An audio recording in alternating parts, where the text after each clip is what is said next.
What is up, Boobie Goaters? My name's Erin, and I've been on the carnivore diet since March 3rd of 2023, so that makes me like a 2-year carnivore, so I should know everything ever, right? No, I didn't do my research. I jumped in when I found out that you could lose 30 pounds in 1 month, or almost, so hey, I'm all about an easy diet where you don't really have to exercise, and you just don't eat carbohydrates, and boom, man. Eat your meat, eat your fat. Oh, it works, it works. It did. I lost 30 pounds in 1 month. And then 2 months after that, I lost 20 more pounds. And that's 50 pounds, man. And then it took me almost a year and a half to lose 30 more pounds. So I'm a slow loser, and that's okay because I have a lot of jiggle. And so, or effigy, that's what they like to call it. Got tons of it, buddy. But that's okay because I feel really good. Like, I don't know. I went into this diet just to lose weight, and all of a sudden, like, I'm not anxious anymore. I have no pain in my knees and lower back. My head starts to function more properly than it ever did before. And when I mean my head, my brain. My brain, oh man. I used to be way more spacey than I am now, but that's all thanks to the carnivore diet, and I'm super, super stoked that I found something that actually not only helped me lose weight, but it healed me mentally. And now it is healing me physically. I am now able to do burpees. I am able to exercise, lift heavy things, enjoy every moment of every day. Absolutely love it. Like, sure, I can complain about laundry and dishes all I want because I'm a mom of 10. I do a lot of housework. But the best thing about that is that I enjoy every minute. It's not like this, oh man, I gotta go do this now or I gotta do that. No. It's more like I feel so good that I don't mind doing anything because I'm doing it out of love for my children, and just I feel like so good that I feel that love that I've always wanted to share with people. Like, just a bright, smiley personality thing. I used to fake the crap out of that, but now I am that. Like, what happened? Oh, I went carnivore. Isn't that crazy? Anyway.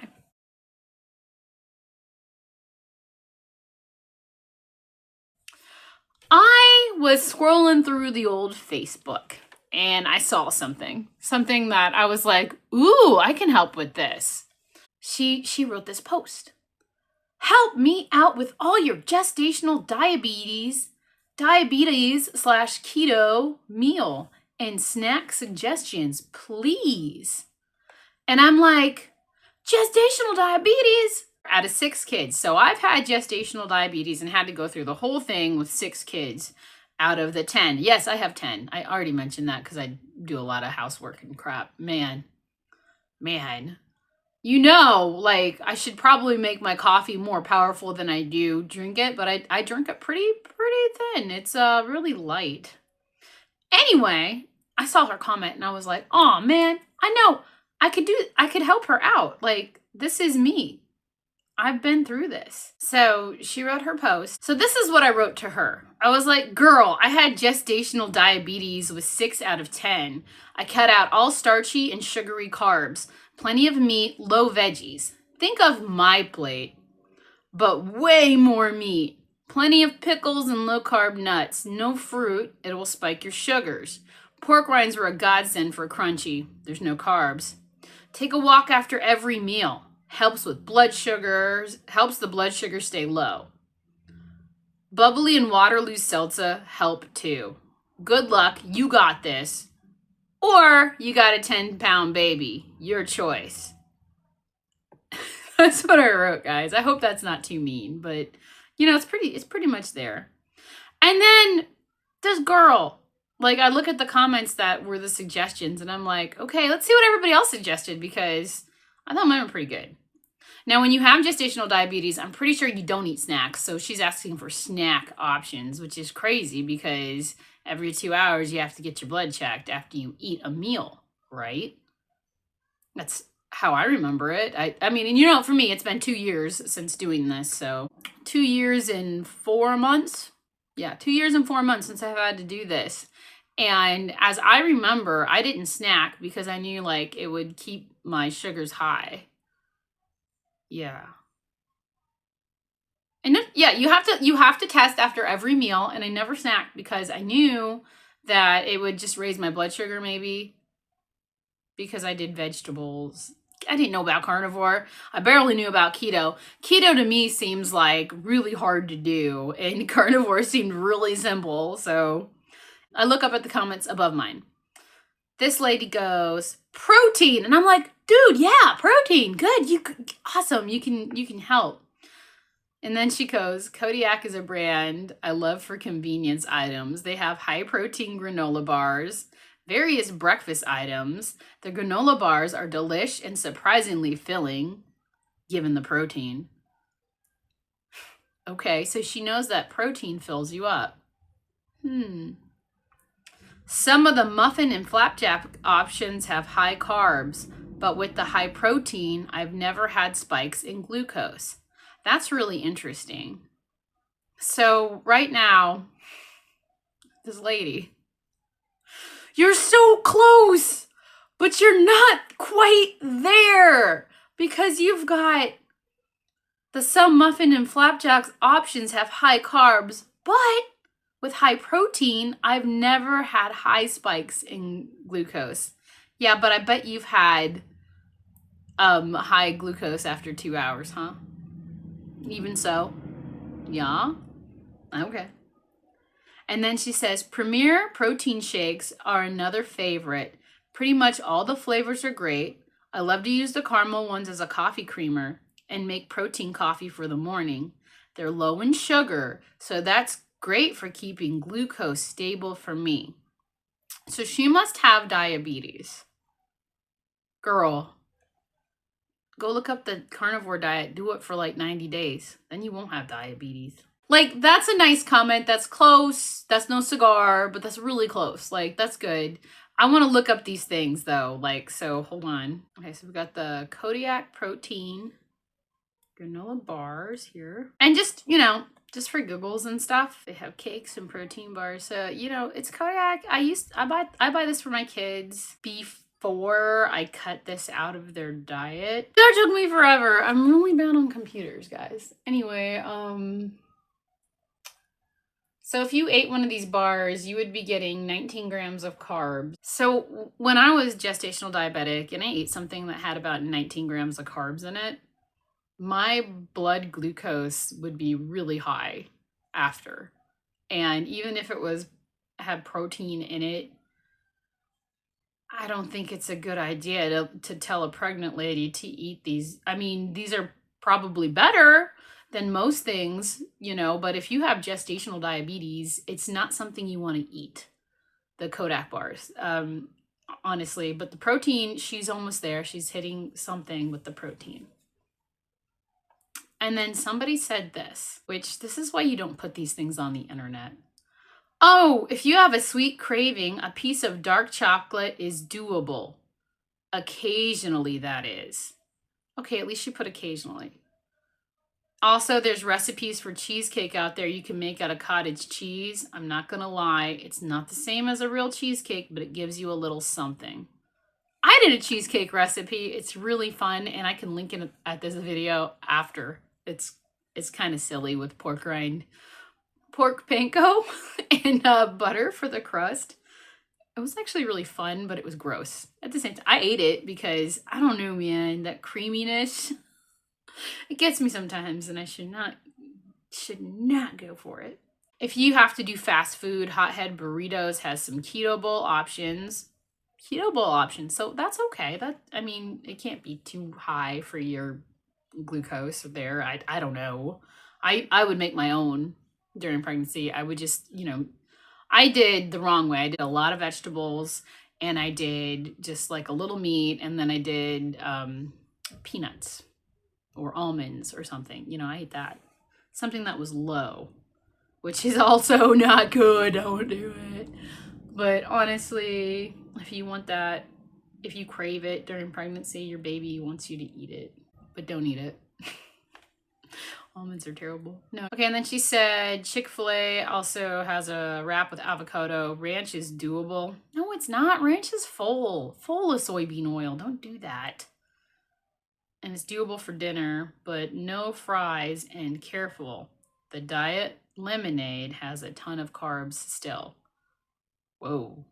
I didn't know that, but I don't go there, so, because they Chick-fil-A their shit and not animal products. And then someone was like, no, you have gestational diabetes. I had it with Grace. It was not fun, but you can do it. And then she said some of her snacks were cottage cheese with pears or pineapple and rice cakes with peanut butter, and also Oinkle's 000 yogurt. Oinkle's. Oinkigo.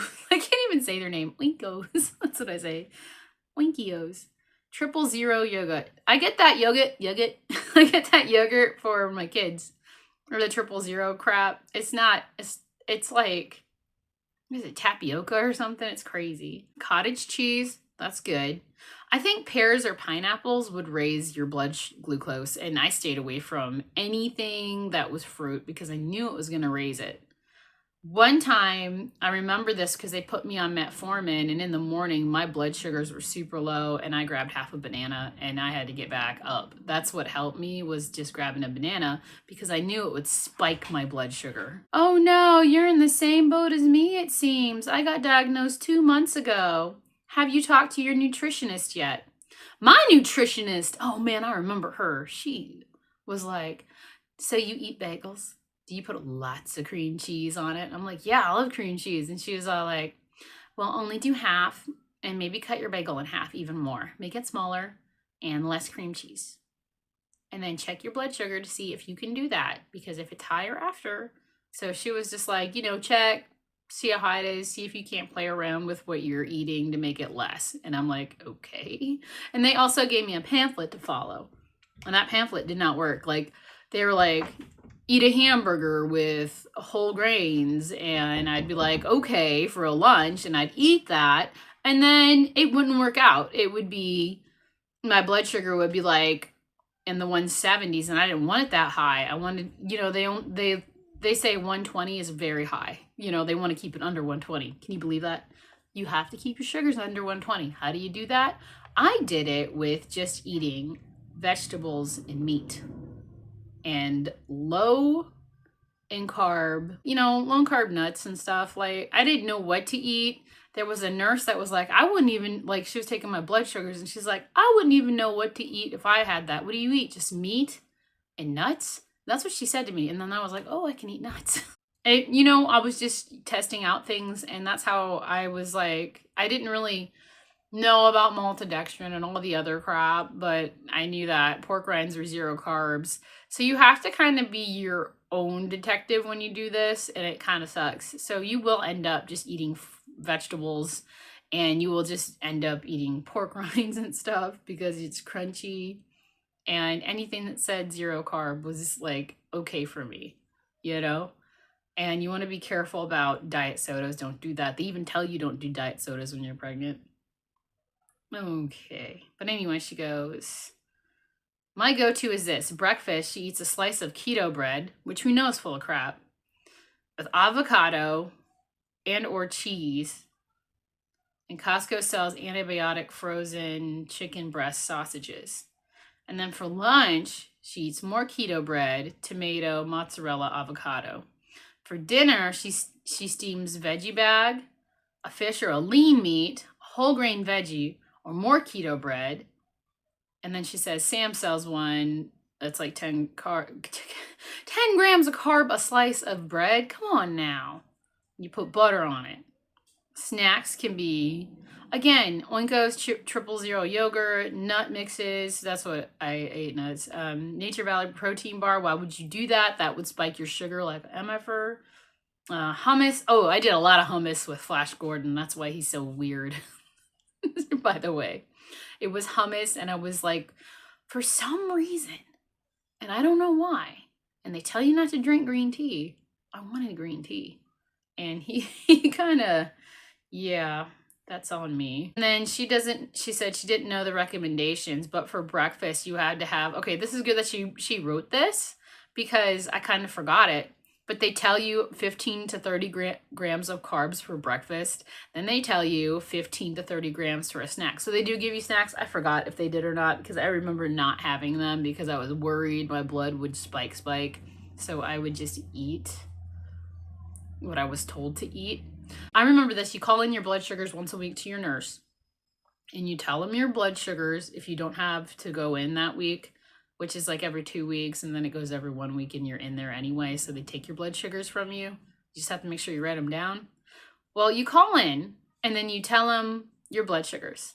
And then mine would ask me, so what did you eat for breakfast that day? And I would tell her I would just have cottage cheese and maybe an egg or two. And then she'd be like, okay, well, I want you to add in some wheat thins. Now just do about 12. And I'm like, okay. So I was still listening to my doctors, even though I knew that if I ate the wheat thins, when I checked my blood in 2 hours, I was going to be 127 to 130. And so I had to like exercise right away. Right after that, I'd get on to that wonderful YouTube. Go ahead and look them up. They're called The Body Project. They're low impact cardio, and I would do a low impact cardio for 30 minutes after I ate, so my blood sugars wouldn't be in the 130s and they would be down in the 118s to 115s after I exercised 2 hours later. And then I could have a snack. That's right, you can snack. Like cheese or something. That's what I did. This is like, and then she goes, let's see. Dinner, 45 to 60 grams of carbs, and another snack after dinner, which is crazy. You can't, I don't know what they're doing now because they're saying snacks here. And you don't have a snack after dinner. After dinner, you wait 2 hours and then you check your blood and then you go to bed. I remember my nurse telling me since my blood sugar dropped so much, I had to eat a spoonful of peanut butter after I took my blood sugars, or after I took my sugars at the end of the day, after 2 hours after dinner, take your sugars. Yeah, it's pretty much, it sucks. But she does say this. She says she needs to stick to the lower ranges of the carb recommendations and have a good amount of protein and fat with each meal or her sugar spikes. Really? Really? Like, you're almost there, girl. You got it. Why?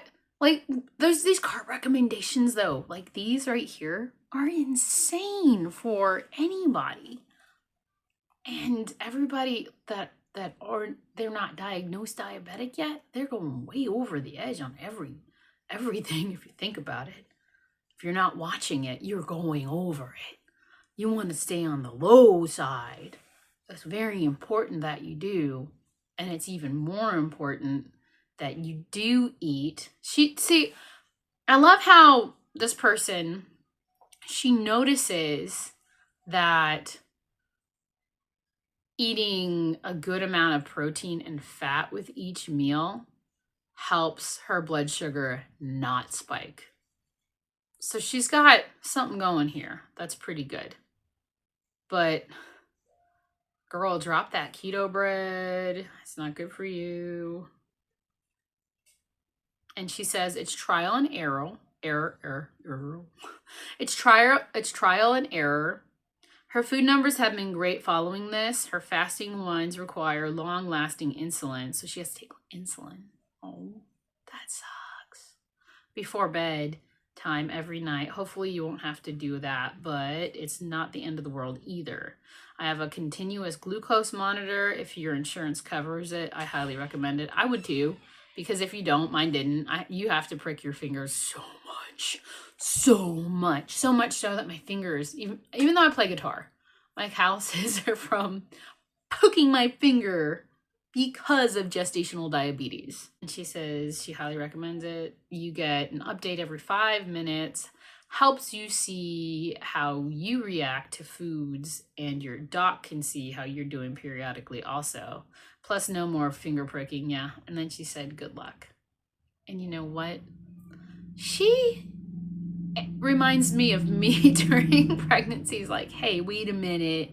If I eat this, it goes really high, but she has to do insulin at night, and she hasn't realized you got to kick all the carbs to the wayside and go for the pickles, go for the pork rinds, dip your pork rinds in sour cream, eat really nice, yummy, fatty meats, have bacon and eggs, and feel full, and take your blood sugar 2 hours later and see how it looks, because it's going to look really good and you're not going to have to use that insulin, girl. And that was all of those.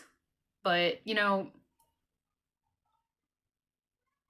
I feel like this is something I should be talking about. Like, if you're diagnosed with gestational diabetes, go low carb to no carb. And when you think low carb, it's 20 grams. No, look, those recommendations are insane for a pregnant lady. They're insane. They're probably the same type of recommendations for people with diabetes. Like, this is a lot of carbs here. If you go for it, if you do higher end, which is nutty, that's a lot of carbs during the day. That is like way, like, what do I consume in carbs a day? Maybe 2, I don't even know. Like, how many grams are in an egg? That's not much. But if you eat 4 eggs a day, I think I eat more than that sometimes. And cheese has a little bit of carbs in it, but I remember these guidelines, and I wish somebody had better guidelines. They need something better. They just maybe should practice more keto there.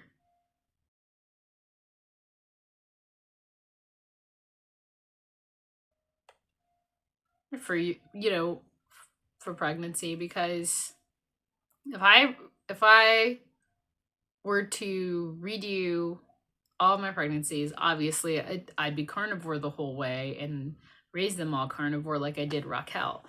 But for this,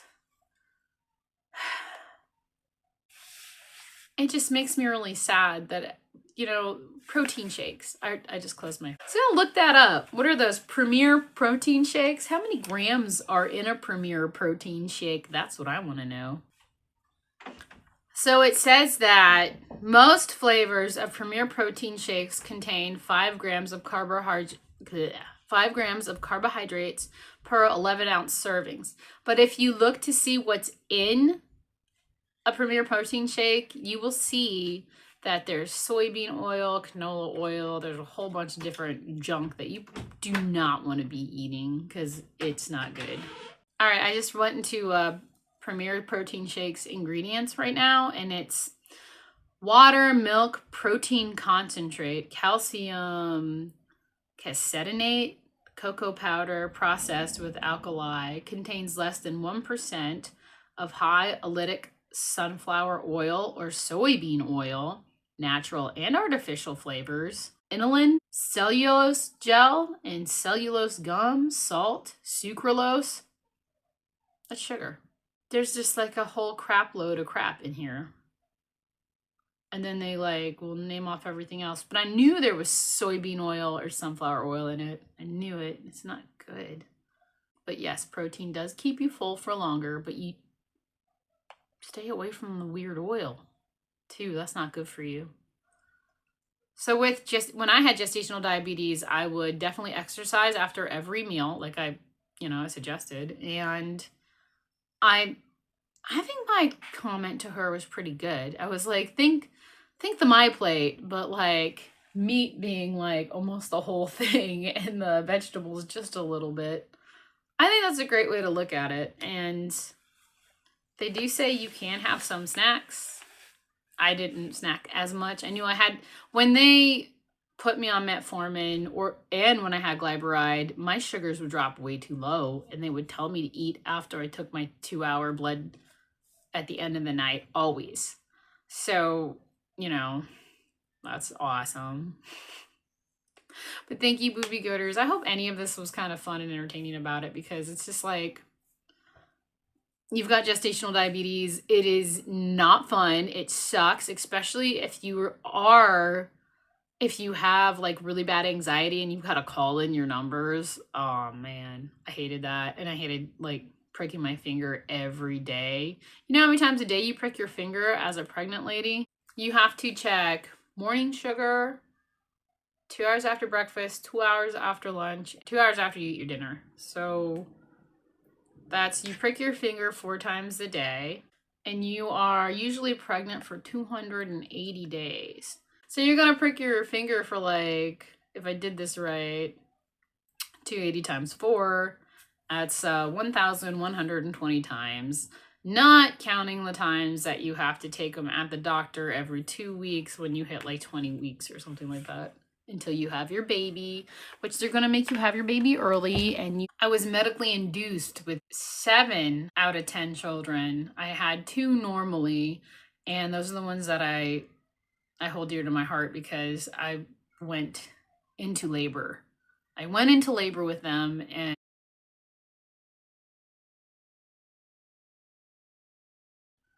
once I hit 38 weeks, they were like, time to get that baby out, because my kids were naturally, the heaviest was Loretta. She was 9 pounds, 11 ounces. But like my, what is it? That average baby birth rate is 8 pounds. So, and Nikki was a big guy. He was 9 pounds, 11 ounces too. But yeah, I hope something with that gestational diabetes talk was helpful. I know that it's kind of like, it sucks when you get told that you have it and you have no idea what it is when you hear about it, and then you ask for snack suggestions. At least you're out there looking for suggestions. But I would go with your friends that haven't really hit the nail on the head yet, but they're real close with understanding that protein and fat keep your blood sugar down. All right, Boobie Goaters, I hope you have a great rest of your day. Thanks for joining me on my gestational diabetes chat. That was kind of fun. Bye. What is up, Boobie Goaters? My name is Erin, and for the past 2 years, I've been on the carnivore diet. I've reversed prediabetes. I've lost 80 pounds. And the most craziest thing is that I got my life back. The carnivore diet, after so many months, your inflammation in your brain goes down and your hormones start to balance, and then everything is magical and beautiful. And I don't live with anxiety anymore, depression. I don't have this nagging over my head to drink alcohol at all. I don't want to do it, and I never felt the need to. Like, I don't feel the need to anymore, because being on carnivore, I feel way better than I did ever in my whole life. And that's awesome. Now,